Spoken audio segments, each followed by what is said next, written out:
நீ எப்படி வைத்தியரான? இது என்ன பெரிய வித்தையா? ஒரு வைத்தியர் 4 நாள் போய் சேர்ந்தேன், கத்துட்டு ஓடியாந்தேன். 4 நாள்லயா? ஆச்சரியமா இருக்க. அப்போ இப்ப நீ வைத்தியர்? Yes, I am a doctor. இது மியா மியா doctor. I am a doctor. ஓ, மியா மியா டாக்டரியா? Doctor, yes. என் மாட்டுக்கு 10வது ஊசி போடணும்ல, எப்ப போடுறீங்க?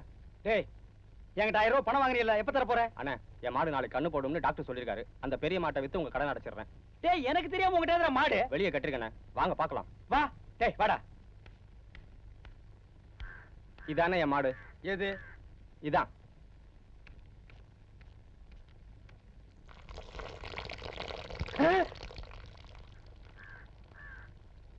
ஏண்டா, இந்த மாடு ஊசி போட்டா கண்ணு போடுமா? ஆமாண்ணே, இந்த மாடு வாங்கி 5-6 வருஷமாச்சு, சினையாவே இல்ல. அப்பதான் இந்த டாக்டர் கண்ணு திறந்து பார்த்தாரு. 10 ஊசியில உன் மாடை சினையாக்கிறேன், ஊசிக்கு 100 ரூபாய் கொடுன்னாரு. நேத்து வரைக்கும் 9 ஆச்சு, இன்னைக்கு 10வது ஊசி போட வந்திருக்கேன். நாளைக்கே என் மாடு சினையாயிடுங்க. இவன் ஊசி போட்டா இந்த மாடு கண்ணு போடுமாடா? என்னென்ன கேனத்தனமா பேசுறீங்க? விஞ்ஞானம் வளர்ந்துருச்சுல்ல. யாரா கேனைய? நீ கேனைனா நான் கேனைனாடா? ஊசி போட்டா காளை மாடு கண்ணு போடுமாடா? டேய், காளை மாடு கண்ணு போடுமாடா? குனிஞ்சு பார்க்கலங்க இது வரைக்கும். நான் குனிஞ்சு பார்க்காம நீ என்ன ஊசி கொம்பலியாடா போட்ட? இல்ல, முதுகுல போட்டேன். முதுகுல போட்ட, மூக்குல போட்டேன். உள்ள என்னமோ பிரமாதமா பேசுன. இந்த பொழப்பு பொழைக்கிறதுக்கு எங்காவது எச்சி தொட்டில போய் படுத்துங்கடா.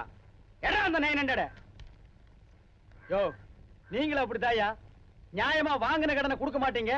இப்படி சீட்டிங் பண்ற ராஸ்கல்களுக்கு பொண்டாட்டி தாலியை வித்து கொடுப்பீங்க. மாட்டை புடிச்சு போயா.